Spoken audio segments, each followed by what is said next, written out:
जानते हैं 6 बजे के बाद शरीर का अंतिम संस्कार क्यों नहीं किए जाते? और क्या आपको पता है मृत्यु के बाद क्या होता है? और 24 घंटे बाद आत्मा घर क्यों आती है? और मृत्यु के बाद 13वीं क्यों मनाई जाती है? क्या 13 दिनों तक मृतक की आत्मा घर पर रहती है? नंबर 1, मौत से कुछ घंटे पहले इंसान के पैरों के नीचे से और सोल चक्र डिस्कनेक्ट हो जाते हैं। मतलब इंसान का धरती से कनेक्शन टूट जाता है और पैर ठंडे पड़ जाते हैं।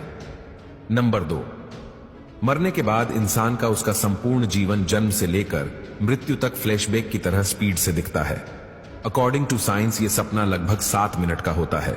उसके बाद ब्रेन शट डाउन हो जाता है और अंत में इंसान अपनी सुनने की शक्ति खो देता है, जिसके बाद ऐश कॉल टूट जाता है, जो कि एक तरह से शरीर और आत्मा का कनेक्शन है, जिसके टूटने से आत्मा शरीर से मुक्त हो जाती है।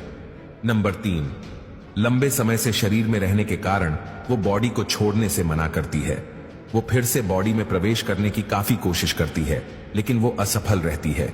जैसे हमारे लिए किसी की मृत्यु को स्वीकार करना मुश्किल होता है, वैसे ही आत्मा भी शरीर की मृत्यु को मानने से इनकार करती है। नंबर 4, शरीर छोड़ने के बाद आत्मा बॉडी के 15 फीट ऊपर हवा में तैर रही होती है।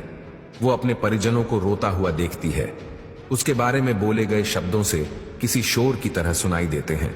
नंबर 5, हिंदू ग्रंथों के अनुसार रात के समय अंतिम संस्कार नहीं किया जाता। उसे सूर्य देव की पहली किरण के बाद ही जलाया जाता है। अगर किसी व्यक्ति का अंतिम संस्कार रात को किया जाए तो उसकी आत्मा प्रेत योनि में प्रवेश करती है, जिसके बाद वो सदा के लिए हमारे डायमेंशन यानी कि आयाम में भटकती रहती है। नंबर 6, मृत्यु के बाद शव को एक पल के लिए भी अकेला नहीं छोड़ा जाता।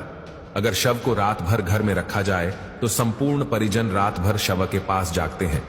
एक बार एक गांव में एक शव को कुछ पलों के लिए अकेला छोड़ दिया गया, जिसके बाद बाहरी प्रेतों ने उसके ऊपर कब्जा कर लिया और मृत बॉडी ने पूरा गांव जला दिया।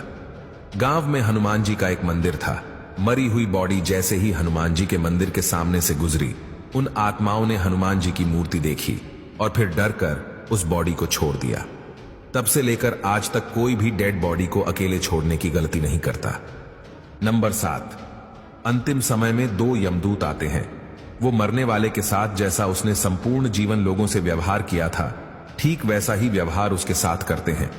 अगर मरने वाला अच्छा आदमी है तो इजीली प्राण त्याग देता है, परंतु वो पापी है तो यमदूतों के टॉर्चर से वो तड़प तड़प कर मरता है। नंबर 8, जिसके बाद आत्मा को एक प्रकाशमय गुफा से होते हुए यमदूत यमलोक लेके जाते हैं। रास्ते में वैतरणी नदी पार करते हुए आत्मा को जाना होता है। ये नदी आग से लथपथ होती है। जिसने अच्छे कर्म किए हैं वो इजीली इस नदी को पार कर लेता है, लेकिन अगर कोई पापी व्यक्ति